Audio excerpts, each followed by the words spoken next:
Jono, your mother's on the phone for you. He was carrying a latte back into the open-plan work area from the dispenser in the corridor, and he might have blushed. Desi, at the desk to the right of his, held up the telephone for him. On the other side of his workspace, Chloe had twisted in her seat, had a grin, ear to ear. Maybe his mother was ringing to check he'd put on clean socks that morning. Might have been worse. He might have been ignored, and his desk phone left to ring unanswered. He gave them the finger and was rewarded with laughter. He could have been like Tracy or Chris, who sat on the far side and worked alone, ate their sandwiches alone, and went home alone in the evenings. For as long as he could remember, he had been Jono. There were documents, passport, employment contract with a department store chain, Inland Revenue, where he was recorded as Jonathan, but everywhere else he was Jono. People seemed to like him, and he wasn't short of company in the evenings. He would have said life was good to him, and... He slapped the coffee beaker beside his mouse mat and took the phone from Desi. Chloe rolled her eyes. Jono said, "Hi, Ma. I'm surrounded here by donuts and donkeys. Did you hear manic laughter and think you were through to a nut house? And before you ask, I'm wearing clean underpants." His mother coughed, her annoyance clear. "What's the problem, Ma?" He was told, not a problem, more of a miracle. His mind worked at flywheel speed as he identified the difficulties, then thought through the lies he needed to dump on the sour-faced woman who oversaw holiday entitlement in human resources. She said it again, as if she believed her son, aged 26 but still regarded as a child, had failed to grasp what was on offer and why.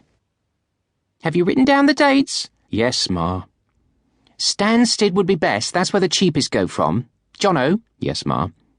"Your dad and I, we've just too much on. Don't ask me to run through it all, but the diary's full and your father won't fly anyway. It's not so much for your Uncle Jeff as for your Aunt Fran. They just want someone there. Peace of mind, that sort of thing. Enough on their plate without worrying about the cat. It was premature of me, but I sort of volunteered you. I think we're talking about 2 weeks. It's important, Jono." "I'll call you back." "You could take a friend. The cat matters to them." He sat at his desk and faced his screen. If he had scrolled up or down, he would have stayed with the statistics of the company's home delivery vans, their mileage and routes from the 3 depots in the south and southwest of England, their annual fuel consumption and the price of the fuel. It was Jono's job to drive down the consumption and the cost. Desi did the driver's wages and worked out how to get more from their man-hours, while Chloe watched the transit of goods from warehouse to depots. They reckoned, all 3 of them, that they could have done the business with their eyes closed, but corporate discipline demanded enthusiasm. They both questioned him.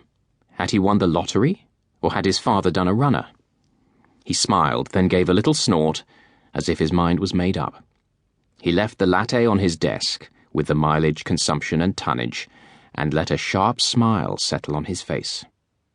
He went out through the doors, past the coffee outlet and the cabinet that held the sandwiches, past the notice boards displaying photographs of employees, the times of aerobics classes, the office choir's practice sessions, and an entry form for a charity half-marathon.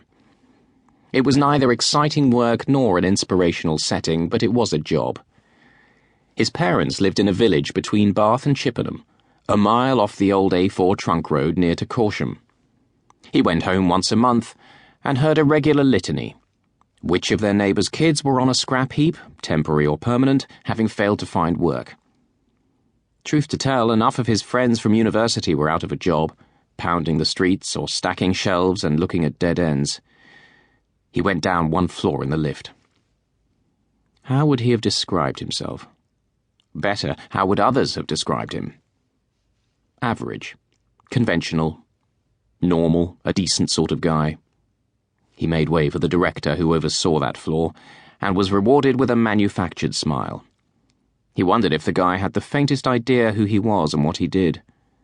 It was the first week of November, a week when temperatures dropped, evenings closed in, leaves made a mess, and rain was forecast every day. Not the best time to go waltzing into human resources and demand time in the sunshine. Jono knocked on a glass door. He saw a face look up, a frown form, and matched it with a smile, a sad one. The frown softened. He was beckoned inside.